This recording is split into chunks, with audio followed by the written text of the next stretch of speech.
Hello everyone, welcome to TET and CTET cracker channel. इस video में हम लोग geography NCERT book class 6 chapter 7 के मेन पॉइंट को डिस्कस करेंगे, जो कि हमारा सीटेट पेपर 2 के लिए वेरी इम्पोर्टेंट होता है। राइट, तो चलिए स्टार्ट करते हैं।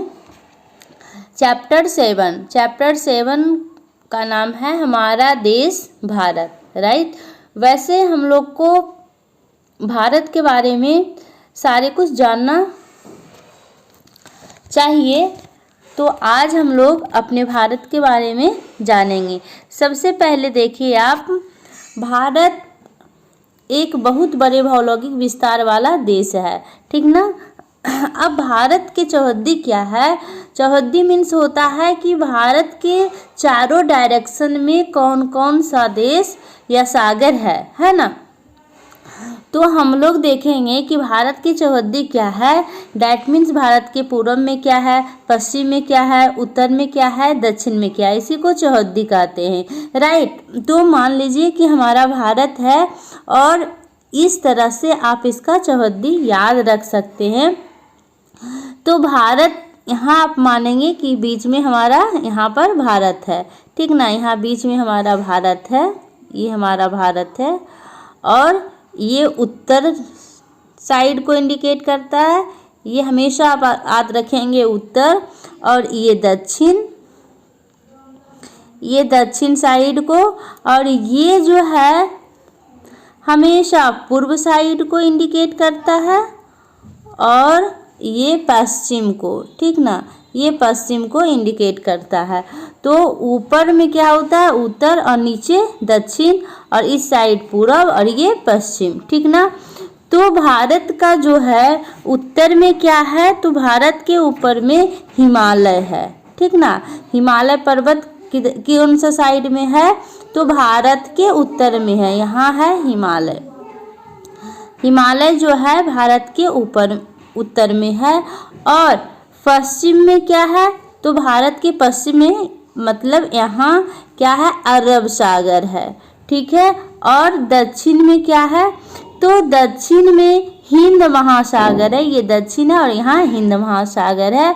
और पूरब में क्या है, बंगाल की खाड़ी है, ठीक ना। तो भारत की चौहद्दी क्या हुआ, उत्तर में हिमालय पर्वत, पश्चिम में अरब सागर, और पूरब में बंगाल की खाड़ी, और दक्षिण में हिंद महासागर। राइट, आप इतना जान गए।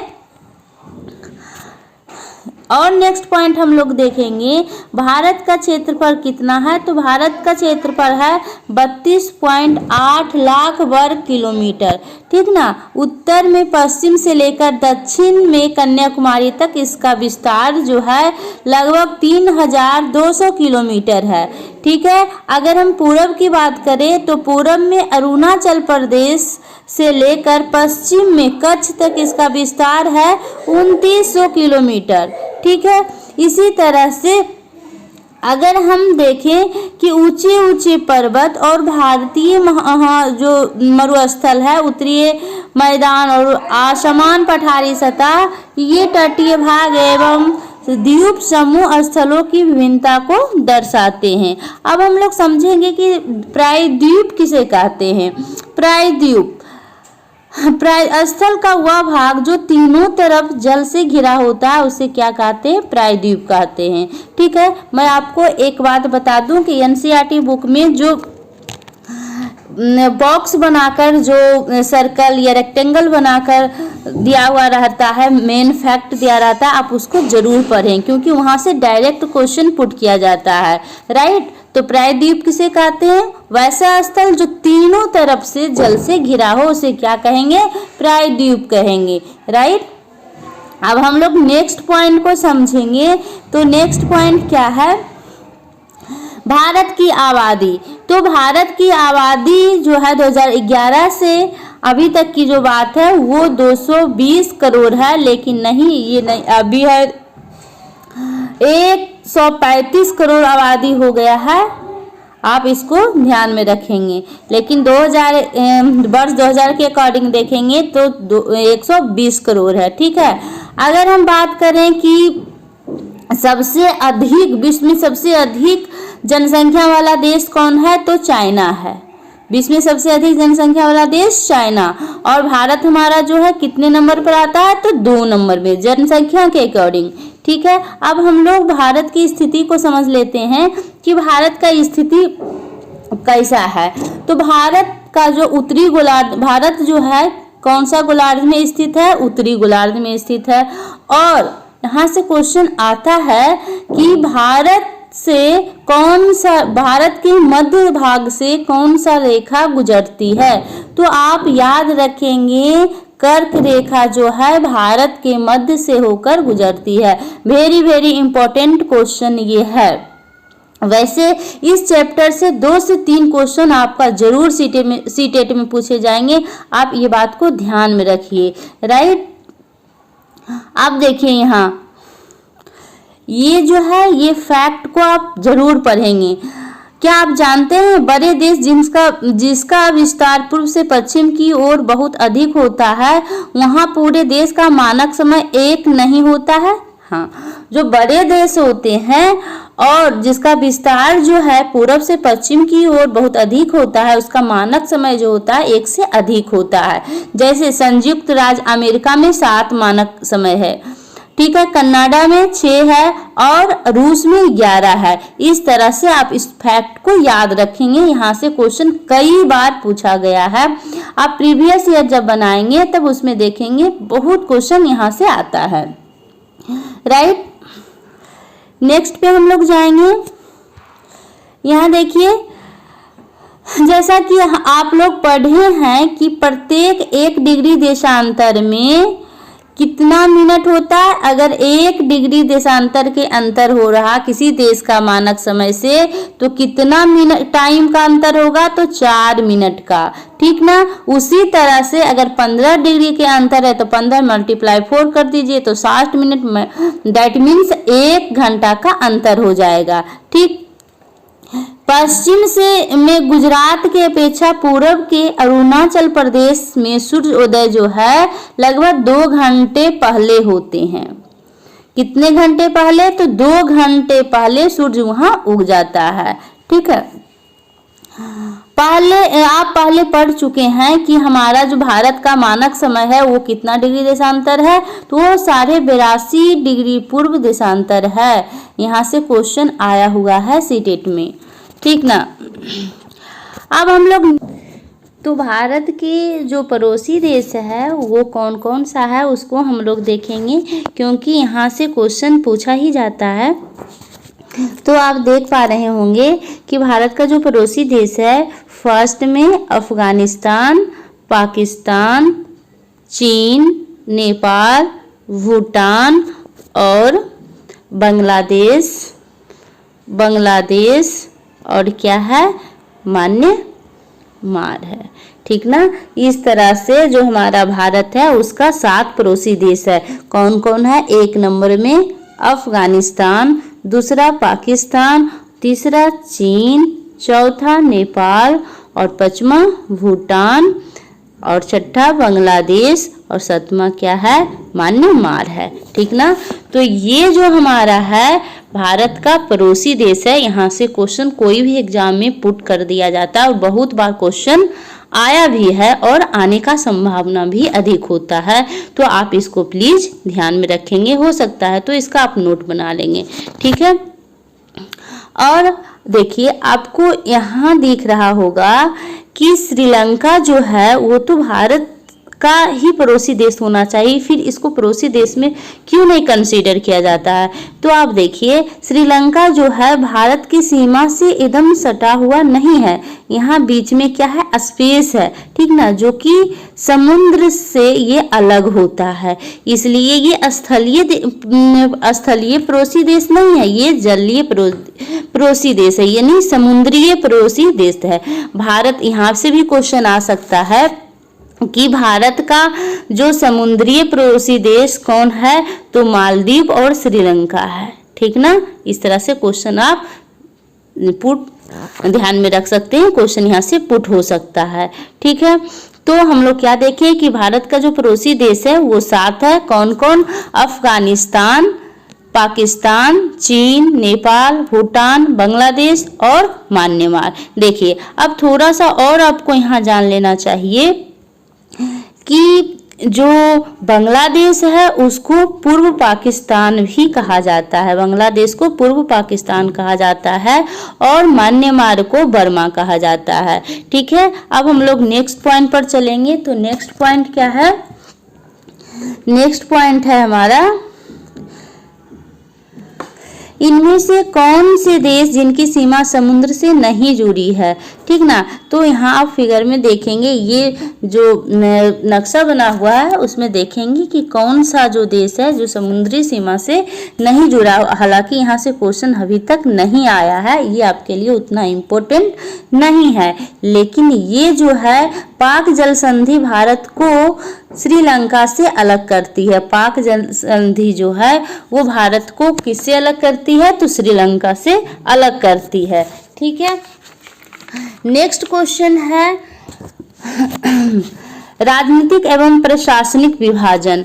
देखिए भारत के विशाल देश प्रशासनिक कार्यकलापों के लिए देश को कितने राज्यों और केंद्र शासित प्रदेशों में बांटा गया है?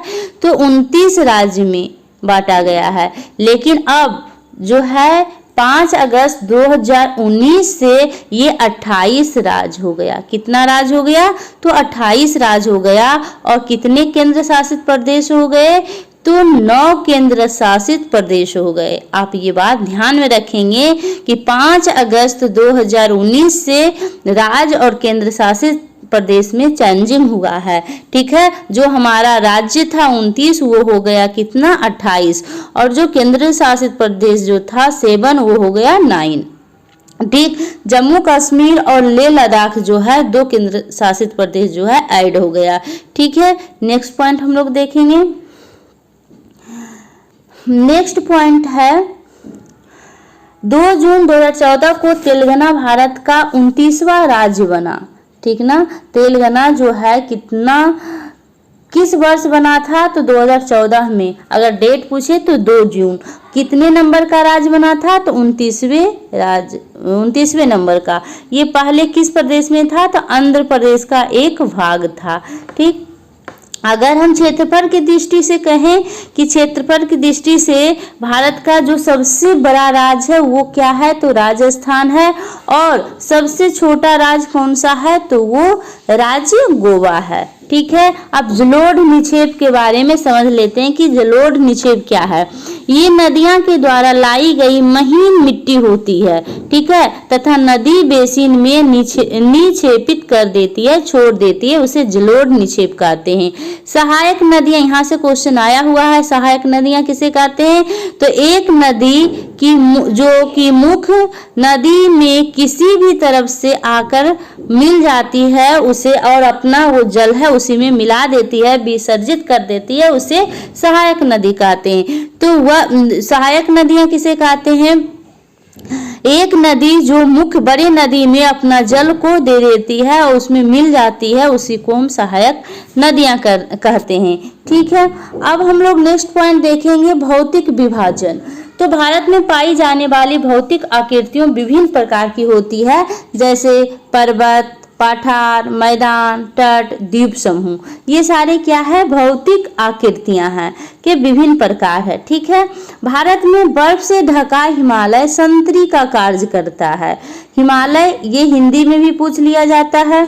हिमालय का मतलब क्या होता है? तो हिम जो आला है और इसका मतलब होता है बर्फ का घर।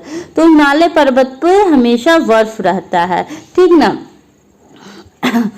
और यहाँ से जो है ये जो मेन पॉइंट है कि सबसे उत्तर में स्थित श्रृंखला को बृहत हिमालय या हिमाद्री कहते हैं। ठीक है, इसी श्रृंखला में अगर विश्व की सबसे ऊंची शिखर की बात हम करें तो वो क्या है? हिमालय है। हिमाद्री के दक्षिण में स्थित बहुत ही लोकप्रिय पहाड़ी का स्थान यहाँ स्थित है। 5 पहाड़ी स्थानों का नाम का पता लगाइए आप, और जो शिवालिक जो है सबसे दक्षिण में स्थित श्रृंखला है। ठीक ना, शिवालिक सबसे दक्षिण में स्थित है। हिमालय के दक्षिण में भारत का उत्तरी मैदान है। हिमालय के दक्षिण में भारत का कौन सा मैदान है? उत्तरी मैदान है। और ये मैदान कैसे बना? तो ये मैदान जो है ये सारे नदियां के द्वारा मिट्टी जलोढ़ निक्षेपण से बना, मिट्टी जो अपने साथ बहा कर लाई थी उसके कारण बना। ठीक है, सिंधु, गंगा, ब्रह्मपुत्र इनकी सहायक नदियां द्वारा लाए गए जलोढ़ मिट्टी से ये मैदान बना। और मैदानी जो होता है, मैदानी एरिया जो होता है वो एग्रीकल्चर के लिए बहुत ही इम्पोर्टेंट होता है क्योंकि वो बहुत ज़्यादा उपजाऊ होता है। राइट। अब हम लोग देखेंगे भारतीय मरुस्थल का स्थिति क्या है। तो भारतीय महामरुस्थल की स्थिति जो है, यहाँ शुष्क और गर्म रेतीली स्थान होते हैं। यहाँ वनस्पति की मात्रा बहुत कम होती है। मरुस्थल में वनस्पति की मात्रा बहुत कम होती है। और उत्तरी मैदानों के दक्षिण में प्रायद्वीप पठार स्थित है। तो यहाँ से क्वेश्चन आ सकता है कि किसके दक्षिण में जो है प्रायद्वीप पठार स्थित है? तो उत्तरी मैदान के दक्षिण में। ठीक है, अब हम लोग देखेंगे कि सबसे पुरानी श्रृंखला है जो विंध्य एवं सतपुरा की महत्वपूर्ण श्रृंखला है। ठीक है, और नर्मदा तथा तप्ती नदी बहती है। यही विंध्य और सतपुरा की जो श्रृंखला है, इन्हीं श्रृंखलाओं से होकर नर्मदा और तप्ती नदी बहती है। ठीक है, भारत की नदियां हैं जो है नर्मदा और ये तप्ती नदी जो यही श्रृंखला में बहती है। ये पश्चिम की तरफ बहने वाली नदियां हैं। अब इसका जो मेन पॉइंट है उसको याद रखेंगे कि ये किस तरफ बहने वाली नदियां हैं। तो पश्चिम तरफ।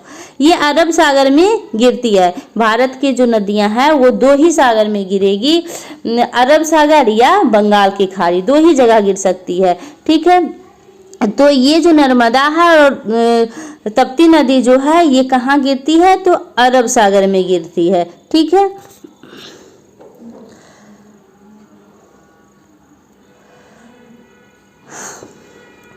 अब नेक्स्ट पॉइंट हम लोग देखते हैं। नेक्स्ट पॉइंट क्या है? तो नेक्स्ट पॉइंट है, यहाँ देखिए, सबसे पहले आप इसको देख लीजिए। प्रवाल किसे कहते हैं? प्रवाल किसे कहते हैं? छोटे समुद्री जंतुओं के कंकाल। प्रवाल क्या है? तो छोटे समुद्री जंतुओं को कंकाल को क्या कहते हैं? प्रवाल कहते हैं, जिसे पॉलिप कहा जाता है। प्रवाल छोटे समुद्री जंतुओं का कंकाल है जिसे क्या कहा जाता है? पॉलिप कहा जाता है। जब जीवित पॉलिप मरते हैं तब उनका कंकाल बच जाता है। अन्य पॉलिप की वृद्धि इन ठोस कंकाल के ऊपर होती है जो बढ़ते बढ़ते काफी ऊंचे हो जाते हैं तथा इस प्रकार के प्रवाल द्वीप का निर्माण होता है। तो प्रवाल द्वीप का निर्माण कैसे होता है? जो प्रवाल छोटे छोटे समुद्री जंतु होता है उसका कंकाल, जिसे पॉलिप कहते हैं, वो जब जीवित होता है पॉलिप, तो जब जीवित पॉलिप मरते हैं तब उसका कंकाल बच जाता है और उसी तरह से वो इकट्ठा होते होते ये प्रवाल द्वीप बन जाता है। राइट। नेक्स्ट पॉइंट हम लोग देखेंगे कि वहाँ पूर्वी की ओर बहने वाली कई नदियाँ हैं। हम लोग ऊपर देखे थे नर्मदा और तप्ती ये पश्चिम की ओर बहती है, लेकिन अब कुछ जो नदियाँ हैं वो पूर्वी की ओर बहती है, जैसे महानदी, गोदावरी, कृष्णा तथा कावेरी। ये कहाँ गिरती है? तो बंगाल की खाड़ी में। पूर्वी ओर बहने वाली नदियाँ बंगाल की खाड़ी में गिरती है और पश्चिम ओर से बहने वाली नदियाँ अरब सागर में गिरती है। राइट, आप यहाँ से याद रख सकते हैं। ठीक है, नदियां अपने मुहान पर उपजाऊ डेल्टा का निर्माण करती है। बंगाल की खाड़ी में गंगा एवं ब्रह्मपुत्र नदियों का मुहान पर सुंदरबन डेल्टा स्थित है। तो सुंदरबन डेल्टा जो है वो कहाँ स्थित है? बंगाल की खाड़ी में। ठीक ना। और किस नदी के मुहान पे? तो गंगा और ब्रह्मपुत्र के मुहान पे है।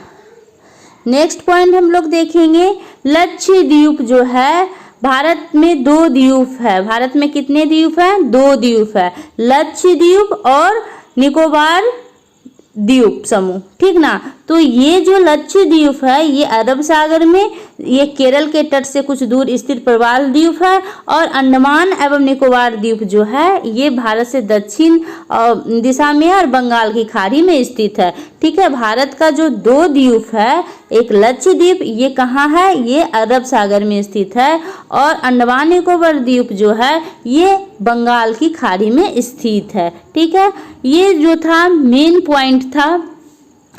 अब इसमें थोड़ा सा और एक पॉइंट है जो आप लोग के लिए इम्पोर्टेंट है, वो क्या है, सुनामी 2004 में जो सुनामी आया था बहुत ही प्रभावित हुआ, हम लोग का जन धन सबका क्षति हुआ था, ये इम्पोर्टेंट है। सुनामी जो 2004 में आया था, सुनामी क्या है, तो सुनामी एक विशाल सागरीय तरंग है, जो सागर में तरंग उठता है उसी को सुनामी कहते हैं, जो समुद्र तल पर भूकंप के कारण उठती है। ठीक ना, तो सुनामी किस कारण से उत्पन्न होती है, तो भूकंप के कारण उत्पन्न होती है। राइट, ये जो चैप्टर 7 था इसका मेन पॉइंट यही था।